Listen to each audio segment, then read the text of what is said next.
Good morning ಎಲ್ಲರಿಗೂ welcome back to Sushma vlogs Kannada. ಎಲ್ಲರೂ ಹೇಗಿದ್ದೀರಾ? ನಾನು ಚೆನ್ನಾಗಿದ್ದೀನಿ. ಇವತ್ತಿನ ವ್ಲಾಗ್ನ ಇಲ್ಲಿಂದ ಸ್ಟಾರ್ಟ್ ಮಾಡ್ತಾ ಇದ್ದೀನಿ.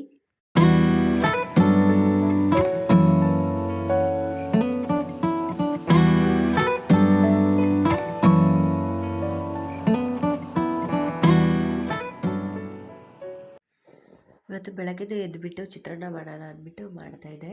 ಟೊಮೆಟೊ ಚಿತ್ರಾನ್ನ ಮಾಡ್ತಾಯಿದ್ದೀನಿ. ನನಗೆ ಸ್ವಲ್ಪ ಕೋಲ್ಡ್ ಆಗಿದೆ, ಸ್ವಲ್ಪ ಅಡ್ಜಸ್ಟ್ ಮಾಡ್ಕೊಳ್ಳಿ. ಇಲ್ಲಿ ನಾನು ಎಣ್ಣೆ ಹಾಕ್ಕೊಂಡು ಅದಕ್ಕೆ ಕರ್ಬೇವಿನ ಸೊಪ್ಪು, ಸಾಸಿವೆ ಎಲೆ, ಒಗ್ಗರಣೆ ಹಾಕಿ, ಈರುಳ್ಳಿ ಎಲ್ಲ ಹಾಕಿ, ಕಡಲೆಬೀಜ ಹಾಕಿ, ಒಣಮೆಣ್ಸಿನ್ಕಾಯಿನ ಹಾಕ್ಕೊಂಡು ಟೊಮೆಟೊ ಗೊಜ್ಜನ್ನ ಮಾಡ್ತಾಯಿದ್ದೀನಿ. ಸಿಂಪಲ್ ಆ್ಯಂಡ್ ಈಸಿಯಾಗಿ ಮಾಡ್ಕೋಬೋದು ಬೇಗ.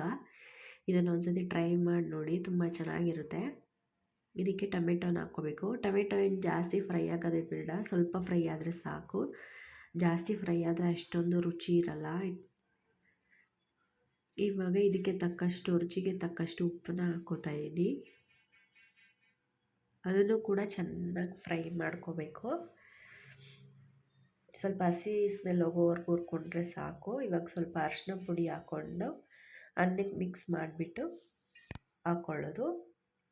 ಇವಾಗ ನಾನಿಲ್ಲಿ ಎಲ್ಲ ಹಸ್ಬೆಂಡೆಲ್ಲ ಕೆಲ್ಸಕ್ಕೆ ಹೋದರು. ಅವರೆಲ್ಲ ಹೋದ್ಮೇಲೆ ಸರಿ ಅಂದ್ಬಿಟ್ಟು ಪಾತ್ರೆ ಎಲ್ಲ ಜೋಡಿಸ್ಕೊಂಡು ಸ್ವಲ್ಪ ಪಾತ್ರೆಗಳದ್ದು ತೊಳೆದು ಬಿಡೋಣ ಅಂತ ಬೇಗ ಬೇಗ ಪಾತ್ರೆನೆಲ್ಲ ಎತ್ತಿಡ್ತಾಯಿದ್ದೆ. ಇನ್ನು ನಮ್ಮ ಪಾಪು ಮಲಗಿದ್ದ, ಅವನು ಎದ್ದೋಳಷ್ಟೇ ಕೆಲಸ ಮಾಡ್ಕೋಬೇಕು ಅಂತ ಹೇಳ್ಬಿಟ್ಟು ಎಲ್ಲ ಮಾಡ್ತಾಯಿದ್ದೆ. ಇನ್ನು ಅವ್ನಿಗೆ ಬೇರೆ ಸ್ಕೂಲಿಗೆ ಬೇರೆ ಕಳಿಸ್ಬೇಕಿತ್ತು. ಸೊ ಅದಕ್ಕೆ ಇರೋ ಕೆಲಸನೆಲ್ಲ ಮುಗಿಸ್ಕೊಂಡ್ಬಿಟ್ರೆ ಆಮೇಲೆ ಫ್ರೀ ಆಗಿರ್ಬೋದು ಅಂತ ಹೇಳ್ಬಿಟ್ಟು ಎಲ್ಲ ಪಾತ್ರೆನೆಲ್ಲ ಜೋಡಿಸಿಟ್ಟು ಇವಾಗ ಪಾತ್ರೆ ಎಲ್ಲ ತೊಳಿತಾ ಇದ್ದೆ. ನಮಗೆ ಯಾವಾಗ ಫ್ರೀ ಇರುತ್ತೋ ಅವಾಗ ಕೆಲಸ ಮಾಡ್ಕೊಂಬಿಟ್ರೆ ಫ್ರೀ ಅನಿಸುತ್ತೆ. ಯಾವುದಾದ್ರೂ ಕೆಲಸ ಇದ್ದರೆ, ಪೆಂಡಿಂಗ್ ಇದ್ದರೆ ಅದು ಮಾಡಬೇಕಲ್ಲ ಅಂತಲೇ ಅನಿಸ್ತಾ ಇರುತ್ತೆ. ಸೊ ಇರೋ ಕೆಲಸನ ಬೇಗ ಬೇಗ ಮಾಡ್ಕೊಂಬಿಟ್ಟು ಆಮೇಲೆ ಸ್ವಲ್ಪ ಹೊತ್ತು ರೆಸ್ಟ್ ತೊಗೋಬೋದು. ಇವಾಗಿರೋ ಕೆಲಸನೆಲ್ಲ ಮಾಡ್ಕೊಬಿಟ್ರೆ ನನಗೆ ಎಡಿಟಿಂಗಿಗೆ ಸ್ವಲ್ಪ ಟೈಮ್ ಸಿಗುತ್ತೆ, ಇಲ್ಲಾಂದರೆ ಸಿಗುತ್ತೆ ಇಲ್ಲ.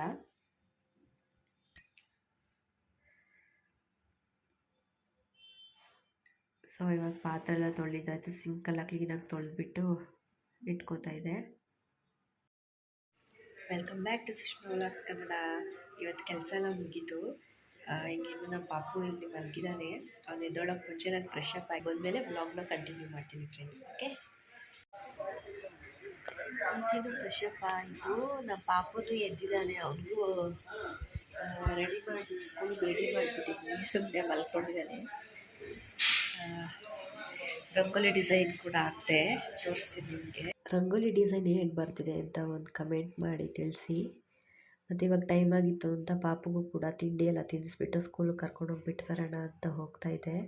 ಅವ್ನು ಇರೋ ಅಂದರೆ ಇರ್ತಿರ್ಲಿಲ್ಲ, ಟೈಮ್ ಆಗಿದೆ ಅಂದ್ಬಿಟ್ಟು ಹೋಗ್ತಾಯಿದ್ದ. ನಿಧಾನಕ್ಕೆ ಇಳಿಬೇಕು ಪಾಪು ಅಂತ ಹೇಳ್ತಾಯಿದ್ದೆ.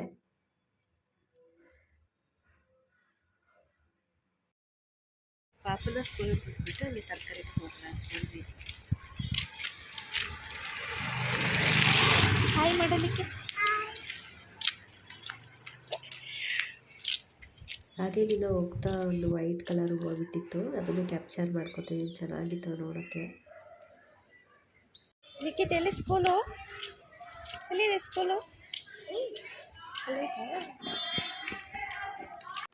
ಸರಿ ಅಂತ ಹೇಳ್ಬಿಟ್ಟು ಈಗೆಲ್ಲೇ ಹೋಗ್ತಿದ್ದಾರೆ. ಇಲ್ಲಿ ಹೂವು ಇತ್ತು, ಹೂವು ತಗೊಂಡು ಹೋಗ್ಬಿಡೋಣ ಅಂದ್ಕೊಂಡೆ. ತರಕಾರಿನೆಲ್ಲ ತಗೊಂಡು ಮನೆಗೆ ಹೋಗ್ತಾ ಇದ್ದೀನಿ. 30 ರೂಪಾಯಿ ತೊಗೊಂಡು ಎಷ್ಟು ತರಕಾರಿನೆಲ್ಲ ತೊಗೊಂಡು ಮನೇಲಿ ಇಟ್ಬಿಟ್ಟು ಮತ್ತೆ ವಾಪಸ್ ಕಂಟಿನ್ಯೂ. ತರಕಾರಿನೆಲ್ಲ ತೊಗೊಂಬಂದಿಂದ ಎತ್ಬಿಟ್ಟು ತೊಳೆದ್ಬಿಟ್ಟು ಎಲ್ಲ ಇಡ್ತಾಯಿದ್ದೆ. ಈಗ ತೊಳೆದ್ಬಿಟ್ಟು ಇಟ್ಬಿಟ್ರೆ ಅದು ಸ್ವಲ್ಪ ಡ್ರೈ ಆಗುತ್ತೆ, ಆಮೇಲೆ ಜೋಡಿಸ್ಕೋಬೋದು ಅಂತ ಹೇಳಿಬಿಟ್ಟು ಎಲ್ಲ ತೊಳೆದು ಕ್ಲೀನಾಗಿ ಇಡ್ತಾಯಿದ್ದೆ. ಏನೇ ಆದರೂ ಒಂದ್ಸತಿ ತರಕಾರಿನ ತೊಗೊಂಬಂದ್ಮೇಲೆ ತೊಳೆದಿಟ್ರೆ ಚೆನ್ನಾಗಿರುತ್ತೆ. ಯಾಕಂದರೆ ಅದಕ್ಕೆ ಔಷಧಿ ಎಲ್ಲ ಹೊಡೆದಿರ್ತಾರೆ. ಅದಕ್ಕೇ ನಮ್ಮ ಪಾಪುನ ಸತಿ ಫ್ರಿಜ್ಜಲ್ಲಿರೋ ಕ್ಯಾರೆಟ್ನ ಹಂಗೆ ಎತ್ಕೊಂಡು ತಿಂದ್ಬಿಡ್ತಾನೆ. ಸೊ ಅದಕ್ಕೆ ಅಂತ ಹೇಳ್ಬಿಟ್ಟು ಎಲ್ಲ ತೊಳೆದಿಡ್ತಿದ್ದೆ. ಆ ತೊಳೆದಿರೋ ನೀರನ್ನು ಕೂಡ ನಾನು ವೇಸ್ಟ್ ಮಾಡಲ್ಲ ಅಂತ ಗಿಡಕ್ಕೆ ಹಾಕ್ಬಿಡ್ತೀನಿ. ಪಾಟ್ ಇದೆ, ಪಾಟ್ಗೆ ಹಾಕ್ಬಿಡ್ತೀನಿ. ಎಲ್ಲ ಕ್ಲೀನಾಗಿ ತೊಳೆದ್ಬಿಟ್ಟು ಎತ್ತಿಟ್ರೆ ನಮಗೂ ಒಂದು ಸ್ವಲ್ಪ ಫ್ರೀ ಅನಿಸುತ್ತೆ. ಇಲ್ಲಿ ಈರುಳ್ಳಿನೆಲ್ಲ ಎತ್ತಿಡ್ತಾಯಿದ್ದೆ. ಈರುಳ್ಳಿನೆಲ್ಲ ತಂದಿದ್ದೆ. ತುಂಬ ರೇಟಾಗಿದೆ ತರಕಾರಿ ಮಾತ್ರ, ಮಾತಾಡೋಂಗಿಲ್ಲ, ಅಷ್ಟು ರೇಟಾಗಿದೆ. ಫ್ರೂಟ್ಸ್ ಕೂಡ ಅಷ್ಟೇ ತುಂಬ ರೇಟಾಗಿದೆ. ಇಲ್ಲಿ ಮೆಣಸಿನ್ಕಾಯಿನೆಲ್ಲ ಎತ್ತಿಡ್ತಾಯಿದ್ದೆ, ಅದನ್ನು ತೊಳೆದ್ಬಿಟ್ಟು ಒಣಗಾಕ್ಬಿಟ್ರೆ ಒಣಗಾದ್ಮೇಲೆ ಅದನ್ನ ತುಟ್ಟೆಲ್ಲ ಬಿಡಿಸ್ಬಿಟ್ಟು ಎತ್ತಿಡೋದು. ಅದು ತೊಟ್ಟು ಸಮೇತ ಇಟ್ಬಿಟ್ರೆ ಅದು ಕೊಳ್ತೋದಂಗೆ ಆಗಿಬಿಡುತ್ತೆ. ಸರಿ ಅಂತ ಹೇಳಿಬಿಟ್ಟು ಇಲ್ಲಿ ಪಾಪನೆಲ್ಲ ಕರ್ಕೊಂಡು ಬಂದೆ ಸ್ಕೂಲಿಂದ. ಅದಾದ್ಮೇಲೆ ಸಂಜೆ ಆಗಿತ್ತು. ಇವಾಗ ಸೊಪ್ಪನ್ನೆಲ್ಲ ಬಿಡಿಸಿಡ್ತಿದ್ದೆ, ಸೊಪ್ಪು ತಂದಿದ್ದೆ, ಅದನ್ನೆಲ್ಲ ಬಿಡಿಸಿಟ್ಬಿಡೋಣ ಅಂತ ಹೇಳ್ಬಿಟ್ಟು ಬಿಡಿಸಿಡ್ತಾ ಇದ್ದೆ.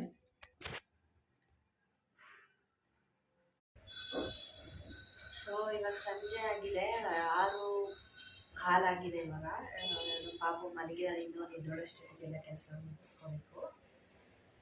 ನೈಟ್ ಡಿನ್ನರ್ಗೆ ಏನು ಮಾಡೋದು ಅಂತ ಯೋಚನೆ ಮಾಡ್ತಾ ಇದ್ದೀವಿ. ನಮ್ಮ ಹಸ್ಬೆಂಡ್ ಊಟ ಬೇಡ ಇವತ್ತು ಅಂತ ಹೇಳಿದ್ರು. ನೈಟ್ ಲೇಟ್ ಆಗುತ್ತೆ ಬರೋದು, ನೀವು ಊಟ ಮಾಡಿ ಮಲ್ಕೊಳ್ಳಿ ಅಂತ ಹೇಳಿದ್ರು. ಸೊ ಅದಕ್ಕೆ ಟೊಮೆಟೊ ಗೊಜ್ಜು ಮಾಡಿ ರೈಸ್ ಮಾಡೋಣ ಅಂದ್ಕೊಂಡಿದ್ದೀನಿ. ಇರೋದಿಬ್ಬರಿಗೆಲ್ಲ ಪಾಪುಗೂ ನನಗೆ ಅಂತ ಹೇಳ್ಬಿಟ್ಟು. ಡ್ರೈವಿಂಗ್ ಡಿಪಾರ್ಟ್ಮೆಂಟ್ ಅಂದ್ರೆ ಅಷ್ಟೇ ಅನಿಸುತ್ತೆ, ತುಂಬ ಕಷ್ಟ ಇರುತ್ತೆ. ಬೆಳಗ್ಗೆ ಹೋದರೆ ನೈಟ್ ಬರ್ತಾರೆ, ಟೈಮಿಂಗ್ಸೇ ಇರಲ್ಲ ಅವ್ರಿಗೆ. ಬೆಳಗ್ಗೆ ಬೇಗ ಹೋದರೆ ಲೇಟಾಗೂ ಬರ್ತಾರೆ, ಬೇಗನೂ ಬರ್ತಾರೆ. ನಮ್ಮ ಪಾಪ ಅಂತೂ ತುಂಬ ಮಿಸ್ ಮಾಡ್ಕೊತಾರೆ ಅಪ್ಪನ. ಎದ್ದ ತಕ್ಷಣ ಕೇಳೋದೆ ಅವನು ಪಪ್ಪ ಎಲ್ಲಿ ಅಂತ. ಆಮೇಲೆ ರಾತ್ರಿ ಬಂದಾಗ ಮಲಗಿರ್ತಾನೆ, ಮತ್ತು ಬೆಳಗ್ಗೆ ಹೋಗಿರ್ತಾನೂ ಮಲಗಿರ್ತಾನೆ. ವಾರಕ್ಕೊಂದೇ ಸತಿ ಅವ್ರ ಪಪ್ಪನ ನೋಡೋದು. ಹಾಗೂ ವೀಡಿಯೋ ಕಾಲೆಲ್ಲ ಮಾಡಿದ್ರು ಮಾತಾಡಲ್ಲ ವೀಡಿಯೋ ಕಾಲಲ್ಲೆಲ್ಲ. ಸೊ ಹಿಂಗಿರುತ್ತೆ ಡ್ರೈವರ್ ಕೆಲಸ ಅಂದರೆ ಎಷ್ಟು ಕೆಲಸ ಅಲ್ವಾ, ತುಂಬಾ ಕಷ್ಟ ಅನಿಸುತ್ತಲ್ಲ ಫ್ರೆಂಡ್ಸ್.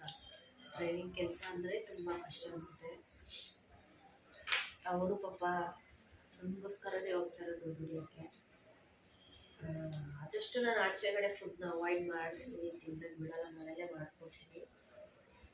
ಆದರೂ ಒಂದೊಂದು ಸಿಚುವೇಶನಲ್ಲಿ ಲೇಟಾಗಿ ಬಂದಾಗ ಅವರು ಅಷ್ಟು ಲೇಟಾಗಿ ಬಂದು ತಿಂದು ಮಲ್ಗೋಕ್ಕಾಗಲ್ಲ ಅವ್ರಿಗೆ ಪಾಪ.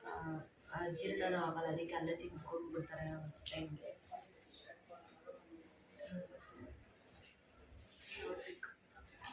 ಇವಾಗ ಸೊಪ್ಪನ್ನೆಲ್ಲ ಬಿಡಿಸಿಟ್ಬಿಟ್ಟು ಟೊಮೆಟೊ ಗೊಜ್ಜನ್ನ ರೆಡಿ ಮಾಡ್ಕೋಬೇಕು.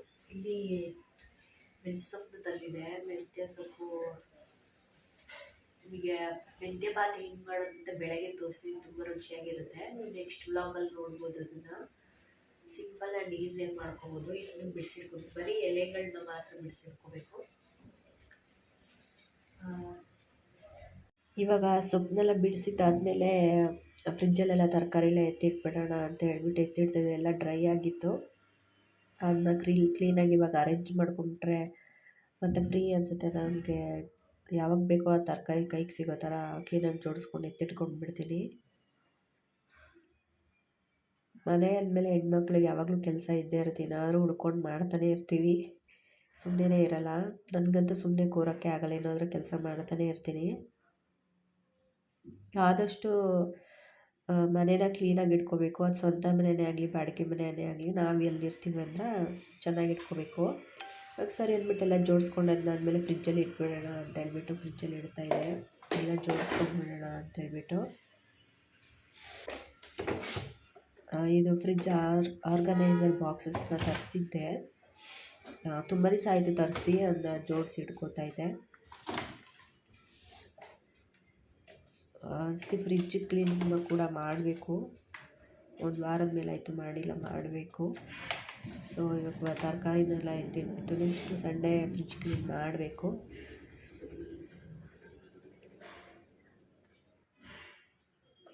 ಜೋಡಿಸಿದ್ದಾಯಿತು. ಈಗ ಡೋರ್ ಕ್ಲೋಸ್ ಮಾಡಿಬಿಟ್ಟು ಸರಿ ಅಂತ ಹೇಳ್ಬಿಟ್ಟು ಅದು ಮೆಣಸಿನ್ಕಾಯಿನ ತೊಳೆದಿಟ್ಟಿದ್ನಲ್ಲ, ಅದು ಡ್ರೈ ಆಗಿತ್ತು, ತೊಟ್ಟೆಲ್ಲ ಬಿಡಿಸಿ ಇಡ್ತಾಯಿದ್ದೆ. ಆಮೇಲೆ ಸರಿ ಹೇಳ್ಬಿಟ್ಟು ಟೊಮೆಟೊ ಗೊಜ್ಜಿಗೆಲ್ಲ ಹೆಚ್ಕೊಂಡು ಬಿಡೋಣ ಅಂತ ಎಲ್ಲ ಹೆಚ್ಚಿಡ್ಕೋತಾ ಇದ್ದೆ. ಮೆಂತ್ಯ ಸೊಪ್ಪು ಹಾಕ್ಬಿಟ್ಟು ಸ್ವಲ್ಪ ಟೊಮೆಟೊ ಗೊಜ್ಜು ಮಾಡಿಕೊಂಡ್ರೆ ತುಂಬ ರುಚಿಯಾಗಿರುತ್ತೆ, ತುಂಬ ಟೇಸ್ಟಿಯಾಗಿರುತ್ತೆ. ಒಂದು ಸತಿ ನೀವೆಲ್ಲ ಟ್ರೈ ಮಾಡಿ ನೋಡಿ. ಮೆಂತ್ಯ ಸೊಪ್ಪು ಬ್ಲಡ್ ಇಂಪ್ರೂವ್ ಮಾಡುತ್ತೆ, ತುಂಬ ಒಳ್ಳೇದು ಕೂಡ ಅದು.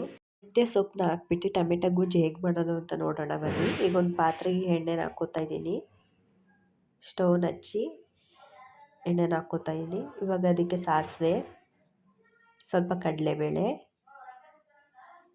ಕರ್ಬೇವಿನ ಸೊಪ್ಪನ್ನ ಹಾಕ್ಕೋತಾ ಇದ್ದೀನಿ, ಮತ್ತು ಬೆಳ್ಳುಳ್ಳಿ, ಜಜ್ಜಿಟ್ಕೊಂಡಿರೋ ಅಂಥ ಬೆಳ್ಳುಳ್ಳಿ ಅದನ್ನು ಚೆನ್ನಾಗಿ ಹುರ್ಕೋಬೇಕು.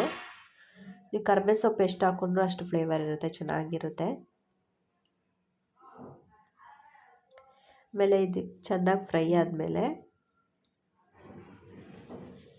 ಅದು ಬೆಳ್ಳುಳ್ಳಿ ದಸಿ ಸ್ಮೆಲ್ ಹೋಗೋವರೆಗೂ ಹುರ್ಕೊಳ್ಳಿ. ಆಮೇಲೆ ನಾನು ಇಲ್ಲಿ ಒಂದು ಈರುಳ್ಳಿನ ಹಾಕ್ಕೋತಾ ಇದ್ದೀನಿ. ದೊಡ್ಡ ಗಾತ್ರದ ಒಂದು ಈರುಳ್ಳಿ ಇತ್ತು, ಅದನ್ನೇ ಹಾಕ್ಕೊಂಡಿದ್ದೀನಿ. ನಿಮಗೆ ಕ್ವಾಂಟಿಟಿ ಜಾಸ್ತಿ ಬೇಕಂದರೆ ಜಾಸ್ತಿ ಹಾಕ್ಕೊಂಡು ಹುರ್ಕೊಳ್ಳಿ. ಟೊಮೆಟೊ ಗೊಜ್ಜು ತುಂಬ ಚೆನ್ನಾಗಿರುತ್ತೆ. ಮೆಂತ್ಯ ಸೊಪ್ಪಿನ ಜೊತೆ ಒಂದ್ಸತಿ ಟ್ರೈ ಮಾಡಿ ನೋಡಿ, ತುಂಬ ರುಚಿಯಾಗಿ ಕೂಡ ಇರುತ್ತೆ. ಆ ಈರುಳ್ಳಿ ಎಲ್ಲ ಕೆಂಪಗಾಗೋವರೆಗೂ ಹುರ್ಕೋಬೇಕು.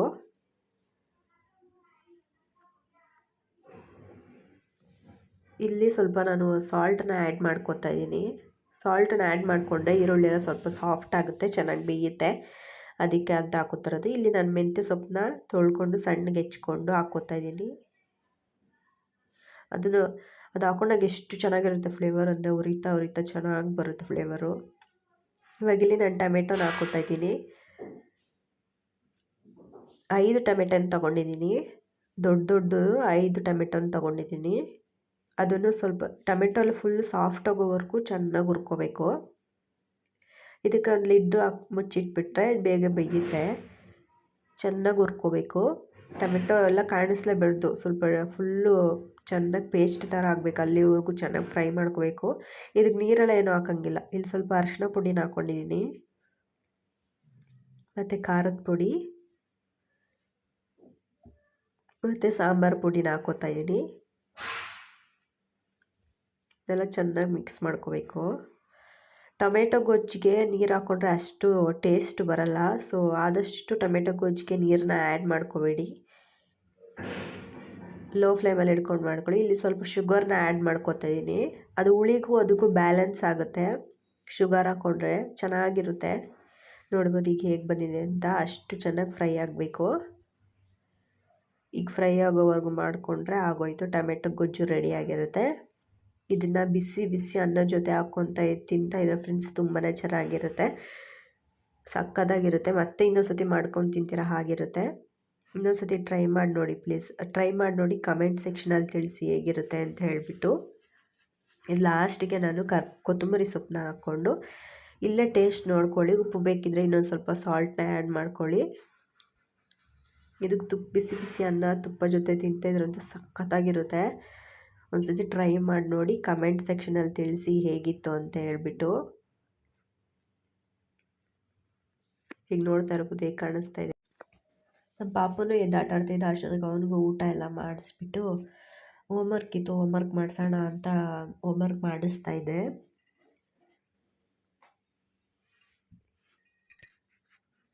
ಅವನು ಆದಷ್ಟು ಹೋಮ್ವರ್ಕ್ ಎತ್ಕೊ ಪಾಪ, ಹೋಮ್ವರ್ಕ್ ಬರೆಯೋದು ಎತ್ಕೊಂಡು ಬಿಡ್ತಾನೆ, ಬುಕ್ನೆಲ್ಲ ಕೂತ್ಕೊಂಡು ಬರೆದ್ಬಿಟ್ಟು ಆಮೇಲೆ ಅವನಿಗೆ ಬಿಟ್ಟರೆ ಸಾಕಪ್ಪ ಅಂತ ಇರುತ್ತೆ, ಹಂಗೆ ಓಡ್ತಾನೆ. ಈಗಿನ್ನೂ ಎಲ್ಲ ಕೆಲಸ ಮುಗೀತು, ಊಟ ಕೂಡ ಆಯಿತು. ಇವತ್ತಿನ ಬ್ಲಾಗ್ನ ನಾನು ಇಲ್ಲೇ ಎಂಡ್ ಮಾಡ್ತಾ ಇದ್ದೀನಿ. ಯಾರೆಲ್ಲ ನಮ್ಮ ಚಾನಲ್ನ ಸಬ್ಸ್ಕ್ರೈಬ್ ಮಾಡ್ತೀರ ನೋಡ್ತೀವಿ, ಪ್ಲೀಸ್ ಸಬ್ಸ್ಕ್ರೈಬ್ ಮಾಡಿ ನೋಡಿ, ಮತ್ತು ಒಂದು ಲೈಕ್ ಒಂದು ಶೇರ್ ಮಾಡಿ. ಪ್ಲೀಸ್ ವಿಡಿಯೋ ಹೇಗೆ ಬರ್ತಿದೆ ಅಂದ್ಬಿಟ್ಟು ಕಮೆಂಟ್ ಮೂಲಕ ತಿಳಿಸಿ. ನಿಮ್ಮ ಕಮೆಂಟ್ ನಮಗೆ ಮೋಟಿವೇಶನ್ ಆಗಿರುತ್ತೆ. ಮತ್ತು ನಾಳೆ ವ್ಲಾಗ್ನ ಕಂಟಿನ್ಯೂ ಮಾಡ್ತೀನಿ. ಬಾಯ್.